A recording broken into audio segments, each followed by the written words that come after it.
Brilliance Audio.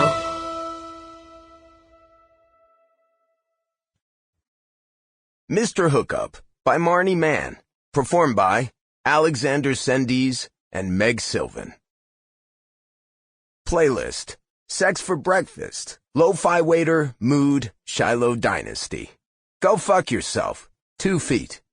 Living Room Flow, Bonus, Janae Aiko. Love is a Bitch, 2 Feet.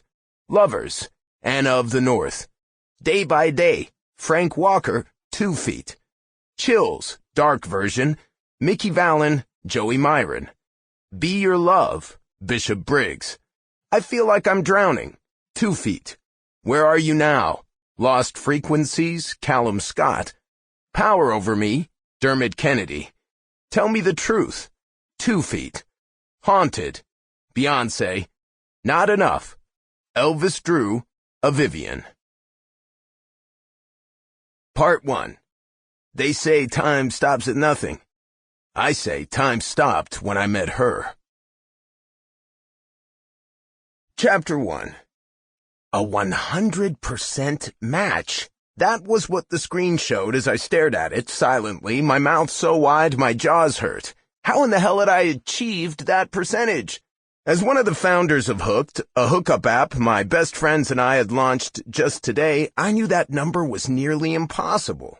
While we were in beta testing, we'd run every possible scenario through Harvard's database, trying to configure an average percentage among our future users. We'd learned 100% was statistically equivalent to the odds of winning the lottery. The average would be in the 80s. An overly impressive number would be in the low 90s. But 100%? Shit, that almost couldn't exist. But it did. With me. And I was gazing at that number as it flashed in the center of my phone in 28-point green Garamond font, a font, size, and color my best friends and I had debated over for weeks, and underneath was the user I'd matched with. Sarah's Love. All right, love, who are you? And are you gonna rock my whole world? That was the reason we developed this app in the first place, to be rocked, and rocked hard.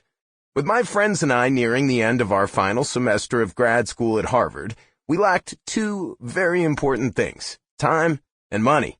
We didn't want to spend hours at the bar every night, fishing for women, buying drinks, when we were only after one thing: hooking up. After a late-night session of the 3 of us bitching about how tired we were of the relentless pattern of time, money, and courting, Hooked was born. But never did any of us anticipate a perfect match. If I logged onto the mainframe and checked the users who had already signed up, I was positive there wouldn't be another with a number so high. Unless...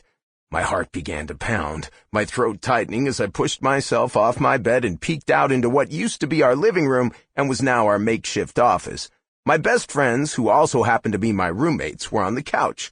Grayson had his laptop resting on his legs, a beer in one hand, his phone in the other.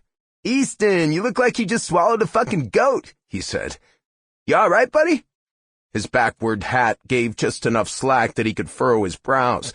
"Is there a glitch in the system?" I nodded toward his lap. "Check right now and make sure couples are matching at all different percentages."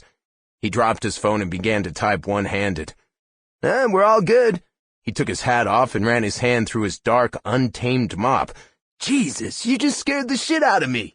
Holden was in the same position, but double-fisting 2 mugs with a set of headphones stretched across his head, cupping both ears. As though he could sense my fear, he glanced up from his screen, using his shoulder to free his ear. "What'd I miss?" "Just Easton taking 10 years off my life, that's all," Grayson barked.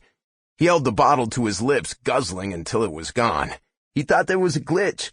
Holden shot straight up, setting both mugs down and knocking the other headphone off his ear, the headband crashing to the couch as he began to type. "Was there?"